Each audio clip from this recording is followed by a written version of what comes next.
Hi everyone, thanks for hanging in and waiting for this video. I will make sure I'm more consistent with making videos now that I've been able to clear a few things off my to-do list. I've been really super swamped, but also waiting on a couple of things to come through. So I finally got a date for my gallbladder surgery. So that's scheduled for the 30th, and I've been really waiting for that. I've had to chase up the hospital so many times and been just mucked around. So that's just a huge relief now that I've got that scheduled. I can organise so many other things around that. Because having fibromyalgia, my recovery could be about a week or two longer than it should be, or it would normally be. So it just means that, I've got to kind of plan ahead and get certain things done before the surgery. But now I know I can work around that. It's a lot easier.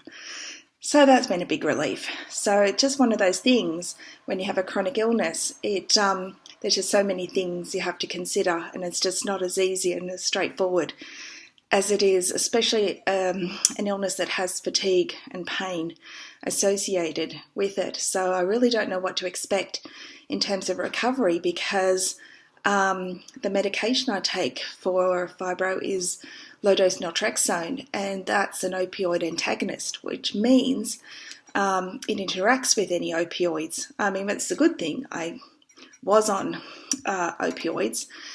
I got off them, and however, what's the one thing they give you after surgery is some opioids for pain relief. So I'm not going to be able to take anything like that, or probably any kind of effective pain relief. So it could be in a lot of pain for a few days. So yeah, I'll admit I'm a little bit concerned about how that's going to be, but I just have to tough it out, and might have to come here and chat to you guys, and I don't know, maybe get a lot of distractions. Netflix might get a bit of a workout, and you might have to go down that YouTube rabbit hole all day. That just sounds like a normal day, actually. Anyway, we'll get through it. I mean, what's the choice, right? So anyway, that's been a big relief, huge relief. So what I've kind of been doing over the last couple of days is kind of realizing that I've been going through a lot of overwhelm with my to-do list, because there's been like one particular task with uni, which has been to sort of reorganize my literature review, because I've been doing, my supervisor's great. My couple of supervisors have been getting me to do an outline and then gradually put more detail into it and build it up from there, rather than trying to just write paragraphs. Being really methodical and build it properly from the start, and that's going great. But as we're kind of developing our scoping review, realize that the outline needs a lot of work, and so that was just this big one task in my program, OmniFocus, to kind of review literature, review outline. But there's so many steps involved in that. And so, it required a couple of hours to just sit down and do that. And I wasn't getting done. And I was just, for months I've just been, I'll do it tomorrow, or I'll do it in 3 days, when I thought I'd have that block of time. But other things come up that are more important or more time sensitive. And I just realized the other day, oh my goodness, I still haven't done it. So what was stopping me from doing it? And I realized it was just such a big task. So I had to break it down into the components. And once I did that, it was like, right, I can manage it now. I'll just do this little bit, and that might only be half an hour. Then I can do this little bit, and it's getting done. It feels so good. And I mean, breaking it down took a little bit of time, but not that much time, because I knew what I had to do. It was just thinking it through, putting that into the to-do list, but it's time well spent, because this has to be done. And it feels good. It feels like I can accomplish something. So yeah, that was something that, I know how to do these things, but it's easy to forget and just not do them. So I really went through the other day my to-do list and thought, well, how else can I be more effective? Because, juggling things like, post-grad research degrees, particularly, I shouldn't say particularly at my age, 47, but I guess, not having been to uni for so long, it's getting back into that sort of study mindset. I'm been out of that for so long, but, at the same time, I am loving it. So, it's fun. But, also having to work around my own energy levels, my pain each day, it requires a different mindset. I can't just necessarily say, okay, predict that between 10 and 11 I'm going to be cognitively clear, high energy levels, because without being negative, it doesn't always work that way. However, it's a good idea to try and build in that loose framework and aim for that. So what I've been doing is been avoiding putting in any framework, and because I knew that my symptoms fluctuate.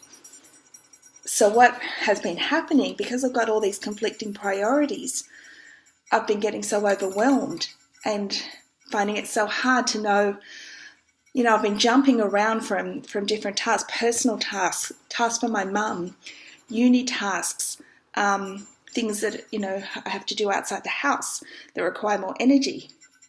So I've been kind of, jumping around, and that's just taken a lot of physical energy, mental energy, rather than trying to put in some loose framework and knowing in the back of my mind, okay, I can move that if I need to, but I've still got it in place and I can focus.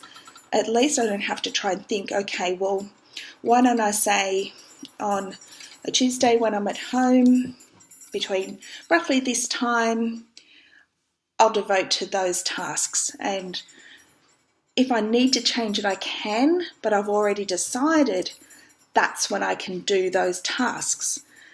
And I'm going to give that a try. So I think that's a good compromise between trying to be too strict, but also not having any framework. So I'm kind of, neither extreme really works, but kind of something in the middle, I think could work really well. And being able to go, maybe Tuesday this time I'll choose, okay, this is the sort of task I'll do. Maybe that won't work out. And I'll go, well, I'm better suited to do this sort of task. It'll take some weeks of trial and error.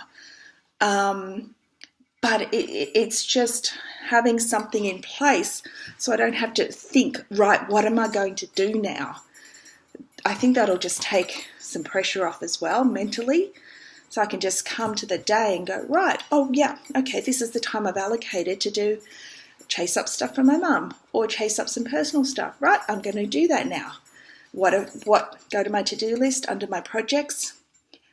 What have I got under that project? Oh, good, I'll just do that. And I just think that could really work. And I'm also thinking that some things, just don't want to do because they're not fun. So use a reward system to kind of go, well, because I do like watching YouTube videos, and rather than kind of go down that YouTube rabbit hole, we go, oh, it's just a 5-minute video, I'll just watch that first. And then you go, oh, another auto recommendation, and then it auto plays. Suddenly an hour's gone. You go, what have I done? Go, right, well, there's this task. I really don't want to have to make that phone call because that's just, a phone call is really exhausting. I'll do it, and then I'll watch that video as a reward. It's a reward for doing something I don't want to do. So I think that could really work well. I know it could work for me as a motivator. So I'm really happy with that plan. I think that'll make me feel good too. And you never know, ticking that hard thing off, oh, I'll do another one. And What I've also got, I wish I was at my desk, is this analog timer. It's a kitchen timer I found because I came across some years ago the Pomodoro technique, the time management, Pomdero, I think it is, where you do tasks in 30-minute blocks. And I do have an app on my phone, but my phone has this flip cover and I forget to use it. And I've also got it on my laptop, but you've got to bring it up and then I hide it because it kind of interferes with my tabs. So I got this analog timer and you can just twist it to be 30 minutes and then it'll buzz. And so at 30 minutes, I remember to stop, have a break, get up, stretch, move around. Rather than sitting at my desk for like 3 hours, then I get up, my shoulders hurt, my back hurts, my legs are stiff, I feel yuck and gross. So, and it just sits right in front of me, so I can remember to use it. It's this little white box. I got it like a $2 shop, you know. So, yeah, I think things like that, it's just kind of always thinking, or, you know, little things can make a huge difference. Yeah, and kind of, well, that's the Pomodoro technique I have used before, and it works really well. But the way I was using it wasn't working. So it's kind of thinking, well, how can I use it? How can I apply it in a way that works for me? So, yeah, over the coming weeks, I'll report on how that's all going. And I think one thing I'd really want to focus on and love to hear in the comments is how people are, I guess, managing pacing and stress, and any tips anyone wants to share. So that's probably going to be the focus for the next few weeks, how this all goes, and keeping on top of things when there's so many different conflicting priorities and things. So I'm going to wrap it up there because I have to head off to the shops before it gets too late.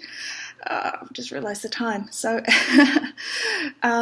yeah, well, thank you for watching, and I will not leave it next time too long because I will put this as a recurring event in my calendar right now.